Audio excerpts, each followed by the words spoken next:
I think this will be a time that tests our will, and I think we're there.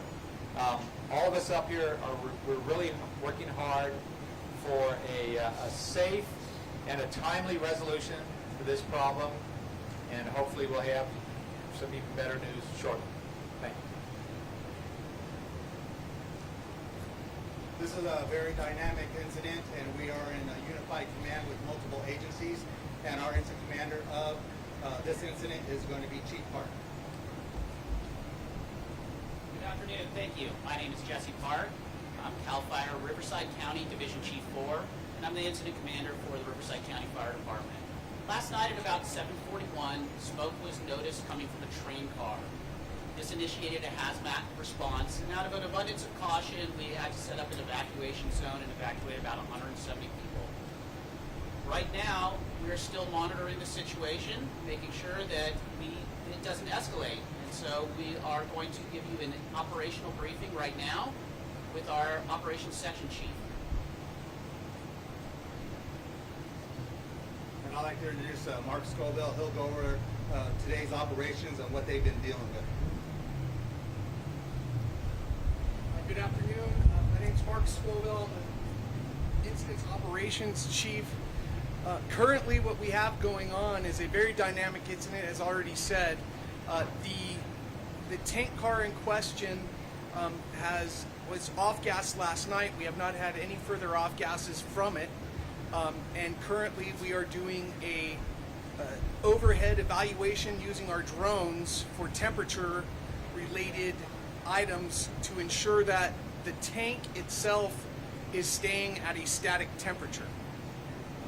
We are currently working with local, state, and federal assets to ascertain and mitigate the issue and lessen the impact to the community. I'll leave it to the hazmat expert to comment on the tank itself. Good afternoon. Oscar Torres, captain with the Hazardous Materials Response Team for Riverside County. So currently, our actions remain the same. We are conducting our protective actions of isolating the area. We are denying entry to the public, and we are conducting regular temperature checks of the tank car in question. Right now, we are currently trending in a positive direction where the temperatures are dropping some. It's not significant enough to where we can still intervene anything. So at this point, we are trending in a way we want to go, but still too dangerous to have any mitigation efforts take place. At this point, I'm going to turn it back over to Captain Cordova. So we're going to be in some of our unified commanders, and that's going to be Lieutenant from CHP, Lieutenant Todd Kovalev. Good afternoon, Lieutenant Todd Kovalev, Riverside CHP office. First of all, thank you to our media partners for helping us get the word out today about these road closures. Obviously, Interstate 215 is a pretty main artery through this area of our community, so thank you for helping us to spread the word. Right now, we have the 215 closed completely in both directions between Cajalco Expressway and Cactus to the north. Everybody's diverted off when you're going northbound at Cajalco, and if you're coming south, everybody's getting diverted off at Cactus. We would continue to urge people to avoid the area, use alternate routes, either to the east or west, north or south, use your traffic apps to get around this area. We do anticipate a full closure until we have the green light from our partners with the fire department to open things up, because at the end of the day, we want to keep everyone safe, and we won't open it up till they give us the go-ahead. And next, I'd like to bring up Sheriff Chad Bianco. Hello, Chad Bianco, Riverside County Sheriff. Last night we responded with fire. Once we assumed an incident command, we began with evacuations. We have evacuated 170 residences. You can find on our website, you can find the places where you can go if you have been evacuated, or if you come into the area and find that you cannot make it to your house. We do have the area closed off. Deputies are continuing to patrol through the area to make sure that everyone is safe in there, to make sure your residences are safe if we evacuated you. And anytime you need anything, you call our non-emergency number, or you can find the information for evacuation sites online.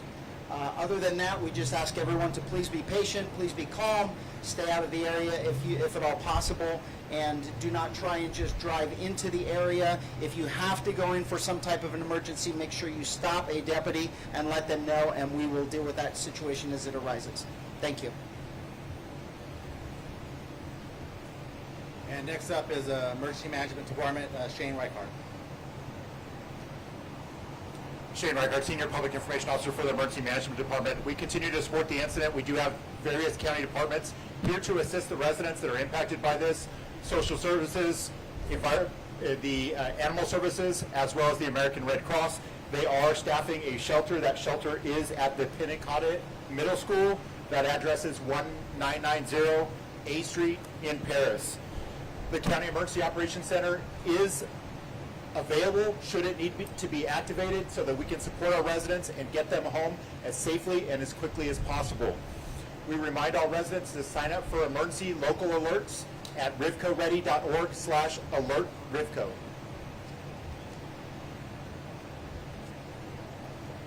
So now we're going to open it for some Q&A.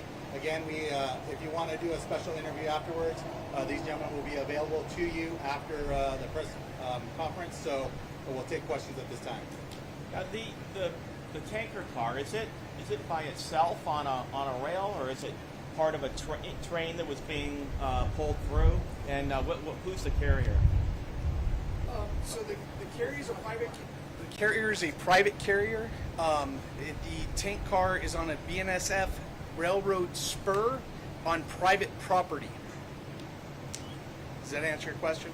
Yeah, I mean, is it by itself? Is it hooked up? It's surrounded by approximately 12 other tanker cars, and we are currently looking at trying to get those cars moved away so they're no longer an issue. How long has it been sitting there? The tanker car arrived at that facility on August 3rd. Why was it allowed to sit there so long in this heat? I can't answer that, sir. What's in the other tankers when it comes to, I guess, chemicals, and what's the biggest challenge for you guys right now? Yes, sir. So we do have a multitude of chemicals that are surrounding the tank car itself, ranging from flammable liquid tank cars, along with corrosives, and some. There is an empty car over there, but those are the main concerns. What's the biggest challenge for you right now? Right now, the biggest challenge is what we're facing is waiting out the reaction that's going on with the car in question, and wait to see if we continue to trend in the way that we're going, that the temperatures are going to start dropping significantly more so that we can actually do some interventions to remove some of the dangers that are placed over there. And you have to, earlier today you said you're using drones to calculate the temperature. How accurate is that? Because I think earlier you reported the highest temperature being 323. Do you think that's fairly accurate, or is there wide So variance? it is difficult to get an accurate reading just because of the safety considerations we have to have with getting anyone close to it. So as you mentioned, we're utilizing drones to get temperatures at the protective housing, which is the top of the rail car where the dome is. That's called the protective housing. We're utilizing our drone to use its infrared equipment to take temperature readings at that housing. We started with 100 feet above this car, and we've been monitoring there, and now we've been able to drop lower and get more accurate readings. But again, we don't know exactly the temperature of the inside of the car. We're only basing it on what's on the top portion of the car. How does the drone read the temperature? It has infrared capabilities, So so it has a temperature reading for on the infrared. And for those of us who don't understand this, why is this? Could you explain why this is in danger of exploding in layman's terms? Yes, so the chemical itself is called styrene. It is a highly flammable liquid. The problem that's happening with this car, we don't know what caused it, but we believe it's causing a chemical reaction called polymerization. In that chemical reaction, what happens is heat buildup is basically going on inside the car. The contents of that product are basically boiling inside a closed container. So because it's boiling, it's building up pressure. We don't know if the possibility of any kind of rupture or any kind of weakness for the car. So currently we're just continuing to monitor the situation. I know this is rare and it's supposed to be kept at a certain temperature. How did it happen? How did it overheat? Again, there's multiple factors. We're not exactly sure what caused this reaction. We just know, or we believe this is what's going on, is that chemical reaction of it polymerizing. How long had it been in transit? I know it had been sitting since August 3rd, but how long was it in transit? So to the best of our knowledge, the tanker car in question has been in transit from the time it was filled in Texas to the date today has been 50 days. How many? 50. Where would it go? It's coming here to be offloaded for different manufacturing companies within the area. Polarization. Polymerization. Polymerization, Polymerization.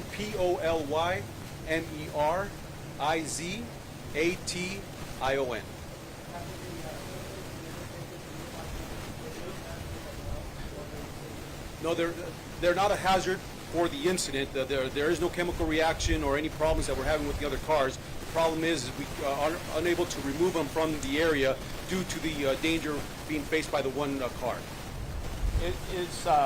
Are you guys able to get close enough to like pour water on it, So the tank car itself is a insulated tank car. Oh, okay. So putting water on the tank car is going to be not worth it. What about the idea of towing it away to an unpopulated area?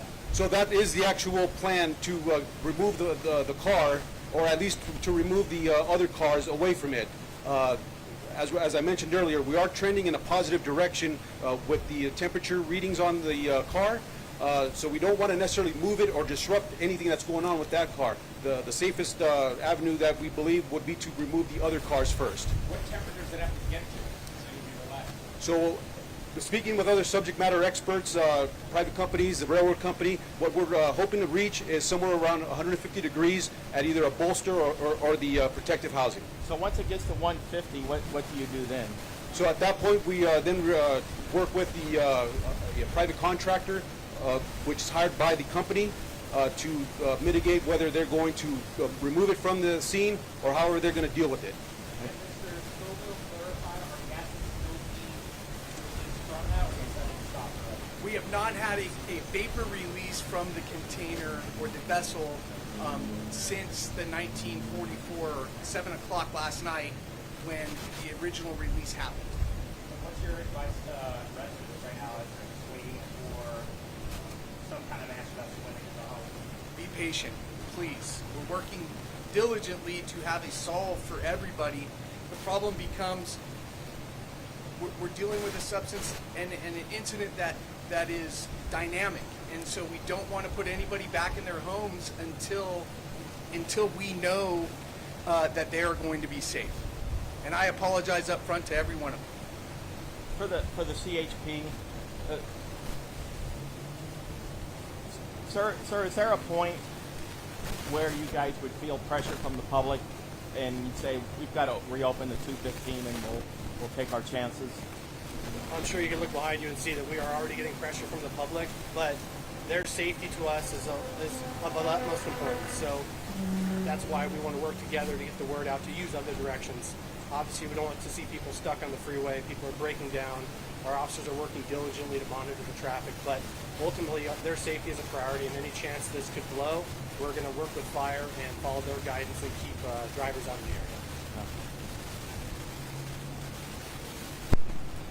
So if there's no more further questions, again, they will be available at the end of the briefing to take individual questions. So this will include the briefing. So thank you all for coming.